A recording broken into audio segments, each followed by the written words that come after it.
বাংলাদেশে আইন কোথায় হয়? পার্লামেন্টে যদি কোরআনের আইন চায় এমন লোককে পাঠান, তারা সবাই মিলে কোরআনের আইন পাশ করবে, নাকি না? যদি কোরআনের পক্ষের লোক না পাঠান, তাহলে মদের লাইসেন্স পাশ করবে, সুদের লাইসেন্স পাশ করবে। তুমি যদি একটা সব মানুষকে সহায়তা করো, সমর্থন দাও, তিনি যদি বিজয় হইয়া আল্লাহর কোরআনী শাসন জমিনে চালু করে ভালো কাজ করে মানুষের উপকার করে, এই লোকটা যত সওয়াব পাবে, তুমি তাকে সাহায্য করেছো, সমর্থন দিয়েছো, এই জন্য তুমি এই পরিমাণ সওয়াব পাবে। আর যদি তুমি অন্যায়কারীকে সাহায্য করো, সে যত গুনাহ আকাম প্রদান করবে সব গুনার ভাগী তুমি হবে। বলে যে আল্লাহ যে আপনাকে জবান দিয়েছে, এই জবান দিয়ে, লিসান মানে জবান, এই মুখ দিয়ে মানুষকে বোঝান, এই আইনটা পাল্টাইতে হবে ভাই, এটা আল্লাহ বিরোধী আইন। মানুষের তৈরি সুদ ব্যবস্থা পরিবর্তনে শক্তি প্রয়োগ করার মতো শক্তি নেই।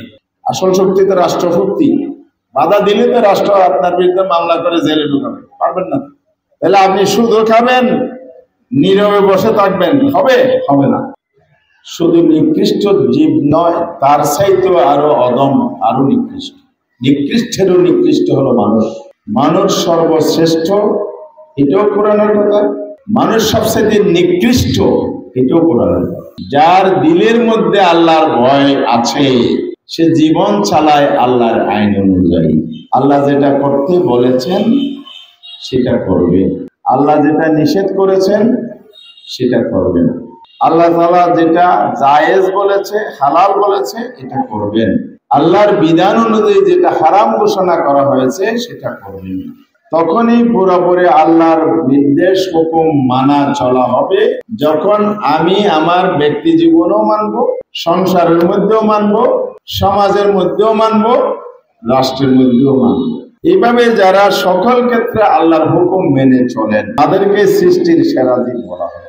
আমার খাদ্য পণ্যের মধ্যে সুদ আছে, সার উৎপাদন হয়, একেই সুদ ইন্ডাস্ট্রি, বীজ উৎপাদন সব, খাইলেও হারাম, ফরিদেও হারাম। বাচ্চা জ্ঞানে না আছে রাস্তা। ইসলাম সহজ, মানা বলে তো শুধু ইসলাম কঠিন নয়। তারা ইসলাম কঠিন বলে মানুষকে ইসলাম থেকে দূরে রাখার জন্য বলে। রাসূল সাল্লাল্লাহু আলাইহি ওয়াসাল্লাম সহজ করে দিয়েছে। মান রাআ মিনকুম মুনকারান ফালইয়ুগাইয়িরহু। তোমরা যদি সমাজে কোনো অন্যায় দেখো, অন্যায় মানে কি? কোরআনের বিপরীত কিছু দেখো, তোমার কাজ তিনটা। এক নম্বর কাজ কি? ফালইয়ুগাইয়িরহু বিয়াদিহি। তোমার যদি শক্তি থাকে, তুমি অন্যটা শক্তি দিয়ে, হাত দিয়ে দমন করে ফেলো।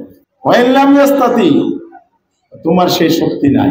তুমি কোরআনের আইন জারি করার জন্য রাসূল সাল্লাল্লাহু আলাইহি ওয়াসাল্লাম বলেছেন ৩ নম্বর কাজটা হচ্ছে সবচেয়ে দুর্বল ইমানের কাজ।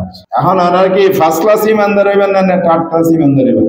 আর দোয়া করি একটু ফার্স্ট ক্লাস হইতে হবে। বেন একবারে জান্নাতে যাই এমদার আল্লাহ দিলে কি হন? আল্লাহর ভেতর তাইলে আল্লাহ কবুল করলি। একানলে ক্ষমতায় যাওয়া, ক্ষমতা দিয়ে পরিবর্তন করা। আর ক্ষমতা যদি না থাকে, তোমরা মানুষকে দ্বীনের প্রচার, দাওয়াতের মাধ্য দিয়ে মৌখিকভাবে বুঝাইয়া দাও। বুঝাবার যদি শক্তি তোমার না থাকে, তুমি অন্তর দিয়ে ঘৃণা করো, তার মানে ব্যালট ফেলে সুদের পক্ষে রায় দাও, নাকি? নাউজুবিল্লাহ। পক্ষে দিবেন না কোরআনের পক্ষে, পক্ষে কোরআনের পক্ষে। বাংলাদেশে আইন কোথায় হয়? পার্লামেন্টে যদি কোরআনের আইন চায় এমন লোককে পাঠান, তারা সবাই মিলে কোরআনের আইন পাশ করবে, নাকি না?